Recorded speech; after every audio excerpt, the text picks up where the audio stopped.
What's going on, everybody? It is time to give you my thoughts and opinions on Backlash 2023 in Puerto Rico. Now, before we get started, go ahead and hit that subscribe button and the bell next to it to get an update every time I upload a video. This video is going to be a little bit more quieter because it is late at night, but we're still going to do this thing. Now, I will say this first, that the MVP of the night is that crowd in Puerto Rico. If you saw my predictions video for this very pay-per-view, I said one of the main things I was excited about is that crowd in Puerto Rico going crazy, making this feel 10 times more exciting.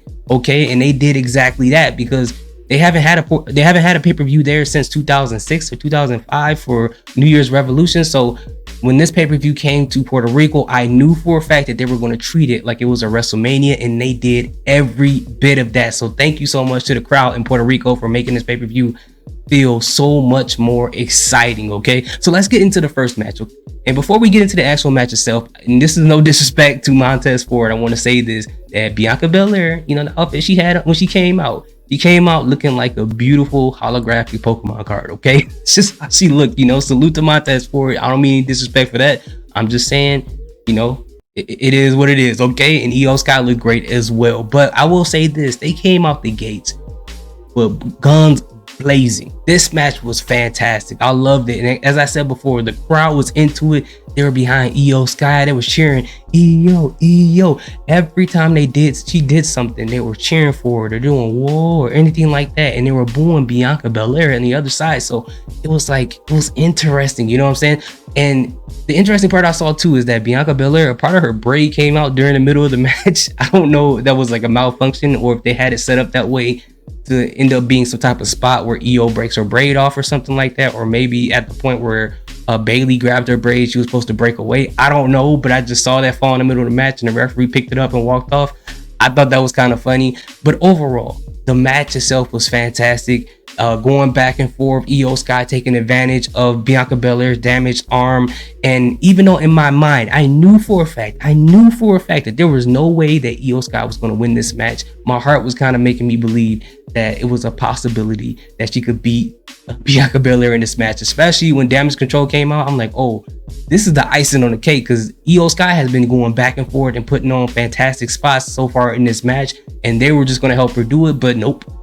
Bailey just made it worse and actually pretty much made it to the point where it cost her the match, which is great because you're gonna put more factors in that faction. I didn't want to see Skye to lose that way, but for Bailey to do that, that means that eventually they're gonna have to break apart Damage Control actually pretty soon, and I can't wait for that, because what I said in my prediction video, I was like, as long as we get a good match, as long as we get a sign or something that shows that they're really going to break apart Damage Control, I'm a happy camper. And I think we definitely got an amazing match tonight. Okay, so for me, it was one of my favorites tonight. Now let's get into the next match, which was Omas and Seth Rollins, which is a match that nobody was looking forward to. And in fact, it just came out of nowhere to the point where Seth Rollins didn't even know where it came from. But at the end of the day, this match right here, Seth Rollins, we got to give praise to Seth Rollins, man, because he did as much as he could to make Omas look really great. And I'll give credit to WWE for booking Omas in matches to hide his flaws, to make him look better. Now, we all know, if you watch wrestling, we all know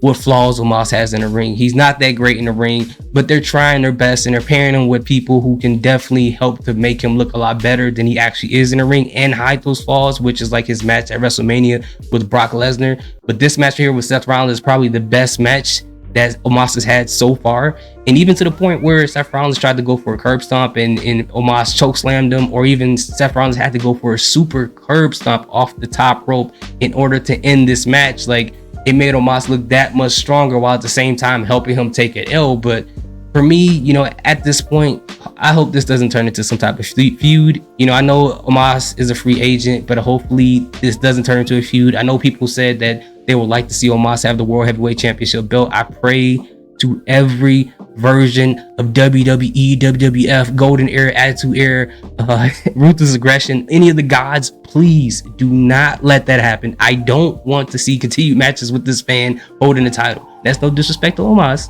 right? I don't want to get an 20 foot boot stuck on my face or anything like that. But what I am saying is that we don't need to see that many more matches with Omas, okay? This needs to be a once in a while type of thing. But the match was okay. It was okay. It did what it was supposed to do. All right, so the next match we have here is between my guy Austin Theory, A-Town Down versus Bronson Reed and Bobby Lashley. Now I will say this. Now, did you guys think about this during this match when Bronson Reed went for the moonsault? Did it remind you of Bam Bam Bigelow? Like, that's the first thing that came to my mind, and it was pretty clean. It was pretty clean, so I have to give it to him. But at the end of the day, it happened exactly as we all probably thought it would do. Austin Theory let the big guys fight it out because they still had bad blood, and he came in when it was an opportunity to do so and actually pinned for the win. And no one looked weak here because it took Austin Theory and Bronson Reed to attack Bobby Lashley in order to, you know, get him to the point where he's incapable of actually fighting back like he was supposed to. And it was one spot where Bronson Reed jumped off the apron onto Bobby Lashley's arm. In my mind, I was like, man, dude, that looked like he really dislocated his arm, bro. Bronson Reed is like 350. And this guy jumped off the apron onto Bobby Lashley's arm. I don't care how much you bench press. I don't care how many shoulder shrugs you do. I don't care how many lateral raises you do. If a guy that size jumps on your shoulder, that thing is, you know, it's gonna be like Transformer.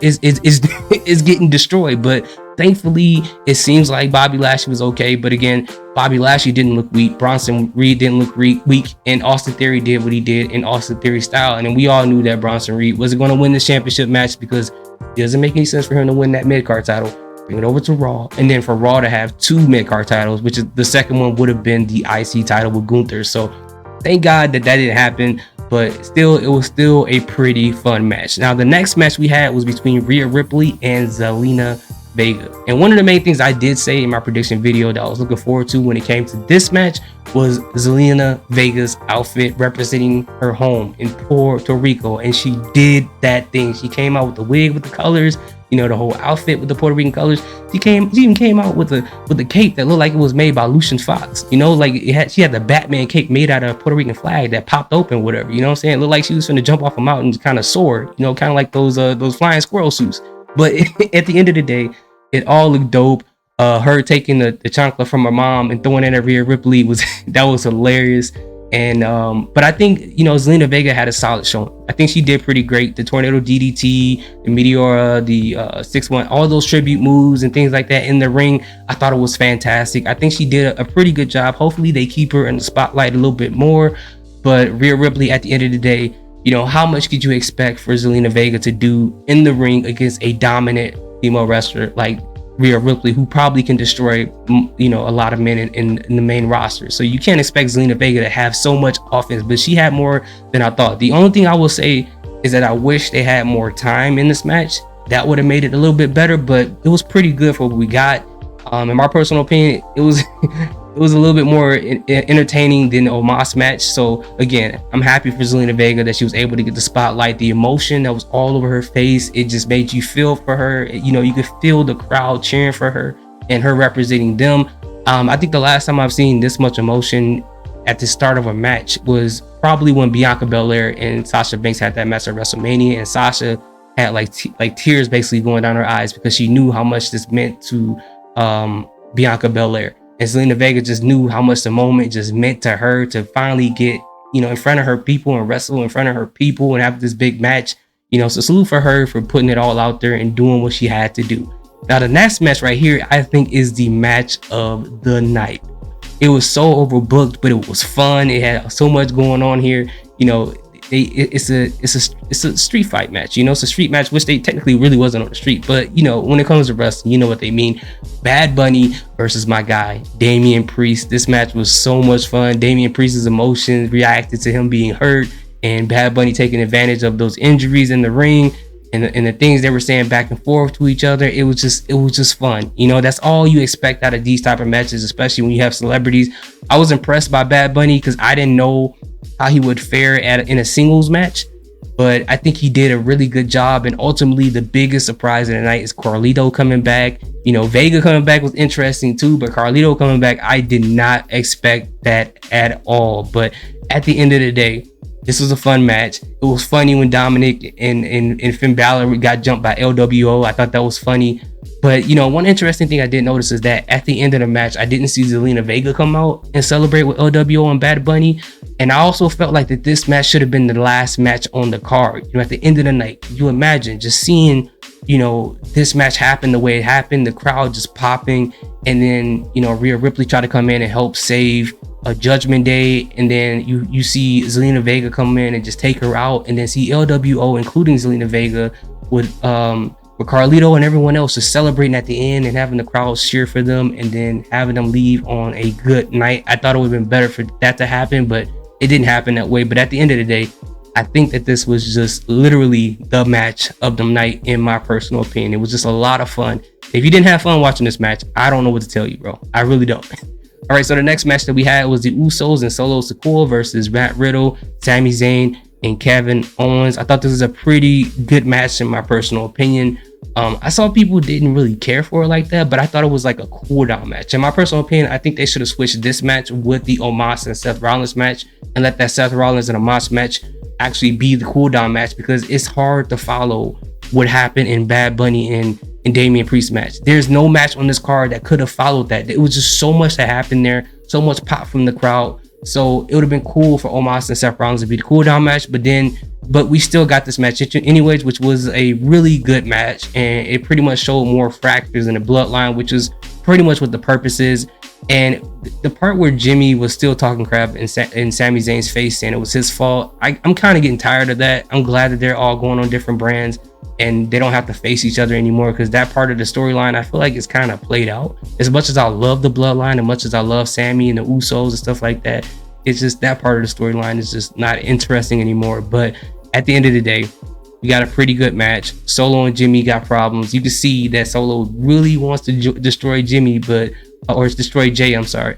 But Jimmy wants to pretty much like try to be peacemaker between the two. But I think Solo is starting to grow impatient with Jay, and it's going to be at the point where he really is going to give him that Samoan spike, because he almost did that tonight.